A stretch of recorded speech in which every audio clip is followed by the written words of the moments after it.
एक मोठी अपडेट आहे ती म्हणजे पंकजा मुंडे यांनी अजित पवारांची भेट घेतली आहे। राजकीय वर्तुळातली ही एक महत्त्वाची अपडेट मानली जाईल। पंकजा मुंडे यांनी थोड्याच वेळापूर्वी उमेदवारीचा अर्ज दाखल केला आहे आणि यानंतर त्यांनी आता अजित पवारांची भेट घेतल्याची महत्त्वाची अपडेट समोर आली आहे। ही दृश्य आपण पाहतोय।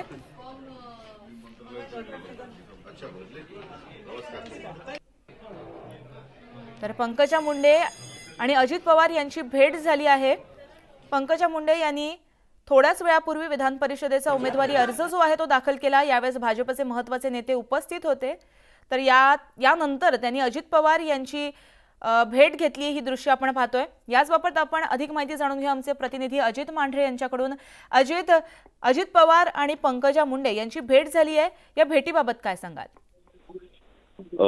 पंकजा मुंडे यांनी उमेदवारी अर्ज भरला आणि उमेदवारी अर्ज भरल्यानंतर त्यांनी सर्वात आधी जी आहे त्यांच्यासोबत उपमुख्यमंत्री देवेंद्र फडणवीस होतेच, त्यानंतर मुख्यमंत्री विधानमंडळात आल्यानंतर त्यांची देखील त्यांनी भेट घेतली आणि अजित पवार विधान भवनातील कार्यालयामध्ये आहेत ही माहिती त्यांना त्यांचे बंधू धनंजय मुंडे मंत्री यांनी दिली आणि ते त्यांच्या भेट घ्यायला गेले।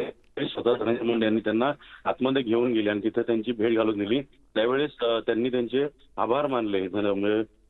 जे पंकजा मुंडे आहेत त्यांनी अजित पवार यांचे आभार मानले की माहितीचा धर्म जो आहे तो आपण पाळूयात आणि माहिती म्हणून मी आपल्याला आपल्या झालेली आहे, कारण का आता आपण माहितीमध्ये एक आहोत। अजित पवारांनी स्पष्टपणे त्या ठिकाणी त्यांचं आभार स्वीकार एक त्यांना सल्ला दिला की आपल्याला भरपूर काम करणं गरजेचं आहे। विधानसभेमध्ये आपल्याला आपण जास्त काम केलं तरच यश मिळेल, अन्यथा आपल्याला तिथं फटका बसेल। त्यामुळे तिथं जोर लावून काम करा, जितकी आपली आणि सर्व तिथली जागा ज्या त्या आपल्या माहितीच्या आल्या असं देखील अजित पवार यांनी पंकजा मुंडे यांना सांगितलं। जी अजित, अधिक अपडेट घेत राहणार आहोत। धन्यवाद तुम्ही दिलेल्या माहितीसाठी।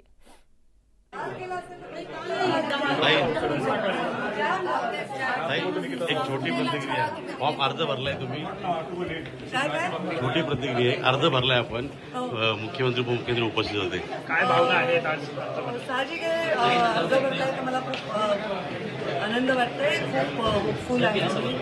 पक्षाने दिल्याबद्दल त्यांचे आभार मानते आणि कार्यकर्त्यांनी अविरत माझी साथ दिल्याबद्दल त्यांचे आभार मानते।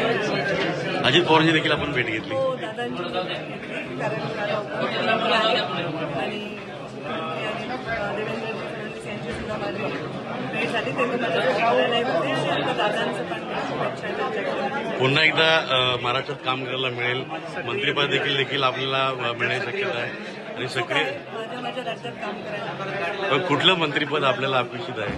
मला काही आता अपेक्षित नाही।